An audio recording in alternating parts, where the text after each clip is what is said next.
Hi friends, అందరూ ఎలా ఉన్నారు? బాగున్నారా? నేను బాగున్నాను.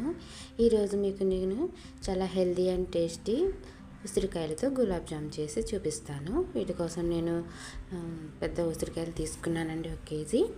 వాటిని ఆవిరి మీద ఉడికించాలి. ముందు ఫస్ట్ బాగా ఉడికించాలి. ఉడికించిన ఈలోపు నేను బెల్లం తీసుకున్నానండి. కేజీ దానికి, కేజీ ఉసిరికాయలకి కేజీ బెల్లం తీసుకోవాలి. వాటిని ఫైన్ పొడిగా చేయడానికి ముందుగా ఇలాచి, మిరియాలు కూడా వేసి బాగా పొడిగా చేసి పక్కన పెట్టుకున్నాను. ఈలోపు ఉసిరికాయలన్నీ బాగా మగ్గినవి. అవి తీసి వాటికి హోల్స్ పెట్టాలన్నమాట. మొత్తం అన్నింటినీ ఇలా ఫోర్క్ సాయంతో మనం తీసుకుని హోల్స్ పెట్టుకోవాలి బాగా. అప్పుడు మనం బెల్లం పాకంలో బాయిల్ చేసినప్పుడు బాగా లాగుతుంది అనమాట అండి. ఇలా హోల్స్ చేసుకుంటే బాగా ఉడుకుతాయి. మొత్తం అన్ని ఉసిరికాయలని అలా హోల్స్ పెట్టేసుకోవాలి.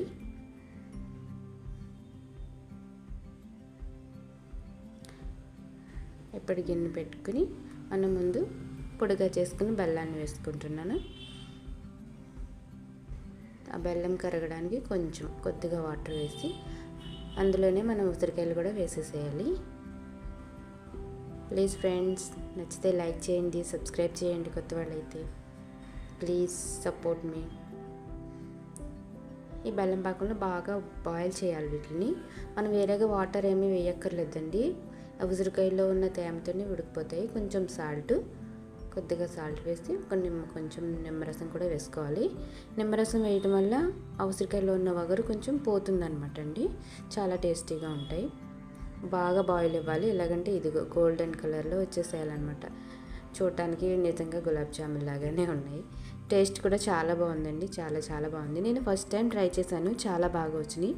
మీరు కూడా ట్రై చేయండి. ఈ సీజన్లో చాలా మంచిది హెల్త్కి. ఉసిరికాయలు మనం తినాలి కదా.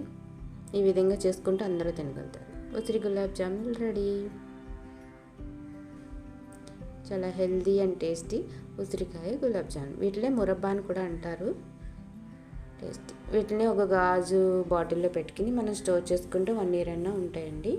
1 year వరకు మనం ఉంచమనుకోండి, ఈలోపే తినేస్తాం. Please friends, support me. Like చేయండి, సబ్స్క్రైబ్ చేయండి. Thank you for watching.